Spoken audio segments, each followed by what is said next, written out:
Lodhra SHO گلیوال محمد مبشر اور محمد عمران سب inspector کا team کے ہمراہ منشیات کے خلاف کریک ڈاؤن۔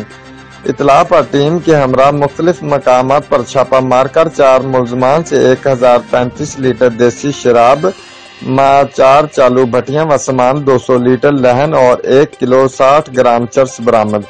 ملزم گلشیر سے 620 لیٹر شراب، چالو بھٹی ملزم سراج سے 210 لیٹر شراب، چالو بھٹی ملزم اقبال سے 205 لیٹر شراب چالو بھٹی، جبکہ ملزم ذوالفقار سے 1 کلو 60 گرام چرس برآمد کی۔ ملزمان کے خلاف مقدمات درج کر لیے گئے۔ ترجمان پولیس۔ Report bureau chief Arshad Bhatti, Geo Express News, Lodhra.